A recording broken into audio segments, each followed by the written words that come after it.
Halo semuanya, jadi di video kali ini saya akan membuat video pembelajaran untuk mata kuliah Pancasila dengan judul Pancasila sebagai Sistem Filsafat. Nah, sebelum memasuki materi, alangkah baiknya jika saya memperkenalkan diri terlebih dahulu.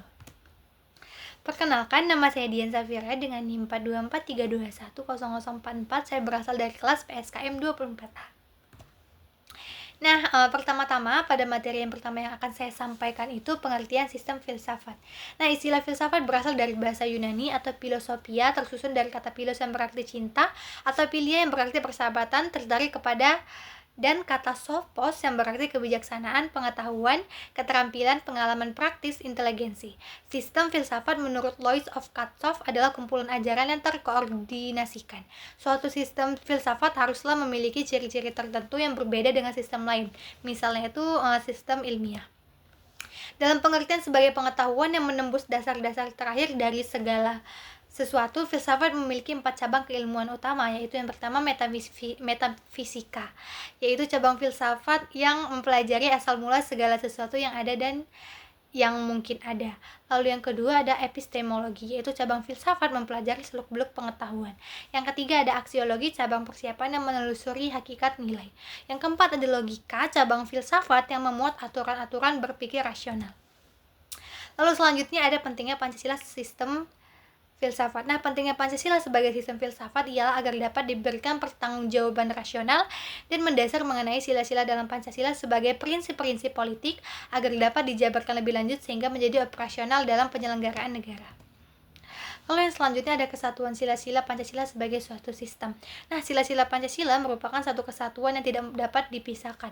Masing-masing sila berkaitan, saling mengisi dan saling memperkuat. Nah, pada sila pertama itu memberikan dasar moral dan spiritual bagi keseluruhan sila lainnya. Lalu pada sila kedua menegaskan nilai martabat manusia sebagai makhluk ciptaan Tuhan. Pada sila ketiga menyatukan keberagaman budaya dan suku bangsa. Pada sila keempat menyatukan keberagaman suku bangsa Indonesia. Pada sila kelima menjadikan tujuan akhir berupa tercapainya keadilan sosial bagi seluruh rakyat Indonesia. Lalu selanjutnya ada kesatuan sila-sila sebagai sistem filsafat terdiri dari beberapa. Nah, yang pertamanya itu ada filsafat Pancasila sebagai genetivus objectivus.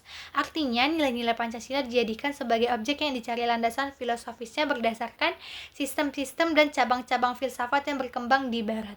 Lalu yang kedua ada filsafat Pancasila sebagai genetivus subjectivus.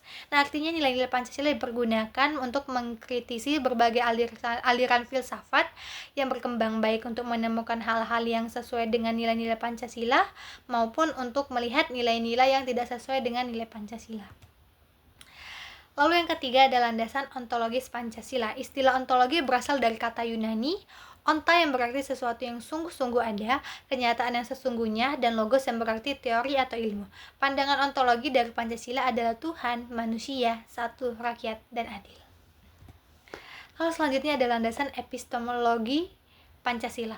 Nah, epistemologi berasal dari kata Yunani yaitu episteme dan logos.